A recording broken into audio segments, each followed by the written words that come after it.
sun, let the sun shine bright. Let the sun, let the sun shine, let the sun shine bright. Let the sun, let the sun, let the sun shine bright. Let the sun, let the sun, let the sun shine bright. Music for me is, it's an escape from my day-to-day life. Music is an expression for me that I can't necessarily express how I'm feeling about something in any other way. And so when I create music and when I sing, I actually go to another realm that can understand that. And when I create, I'm not actually conscious in this realm, I'm somewhere else. And when someone asks me what my music's about or what my song's about, it actually takes me a while to figure it out, because it's not a conscious, but it is conscious, but it's not a conscious state that I'm in when I connect with music. So the experience that I had from a 14-year-old woman, basically, is all masked by all of that being in another realm, I guess. Yeah. So there were probably things that were happening around me that most people would go, damn, but for me it was just carry on with what I was doing. If there was something that was obvious, like violence or someone getting hurt, that's when I would understand that something needed to be done. But apart from that, to be completely honest, it was just how my life was, and I just did what I did, you know. I was saying to Kat in the kitchen before, as we were hanging out, that it wasn't until before I got pregnant with my last child, he's turning 16 this year, that I actually decided that I wanted to do music, even though I've been doing music professionally since 1987. So, and that was a conscious decision right there. And that accidentally being a musician thing is a common thing for a lot of people. They just are doing it. Yeah. I think it took me 9 years to admit I was a musician. I was like, all right, I'm a musician. Do you think the same way in terms of your music? Like, for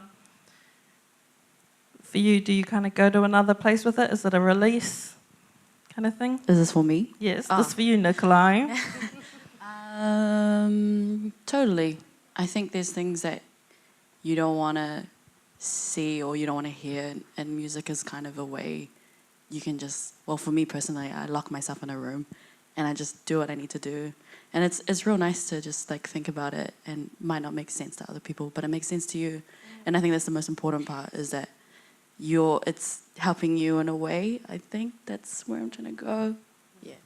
What about you, Beth, of your music making?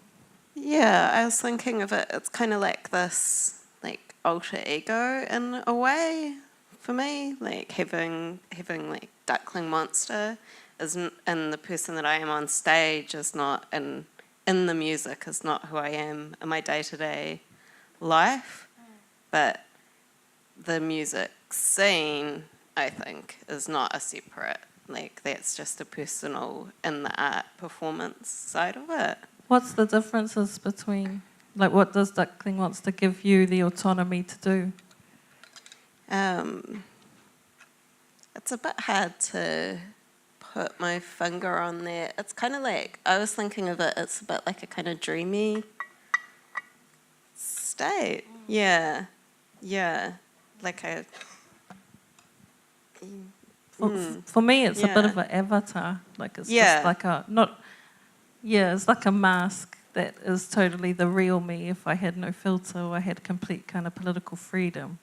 It's a flex. Did I see hold your mic? Isn't it weird, though, that I've heard lots of women talk about making music as an alter ego, including Beyonce, who had Sasha Fierce for all those years. I can honestly say I've never heard a male musician say that he needs to express himself as an alter ego in music. Yet. Not to the degrees that maybe, that wahine and transgender people kind of use it as a tool. Yeah, it's almost like I need to construct this being of supreme confidence in order to put myself out there that men maybe have more inherently. Head up, let the sunshine head up.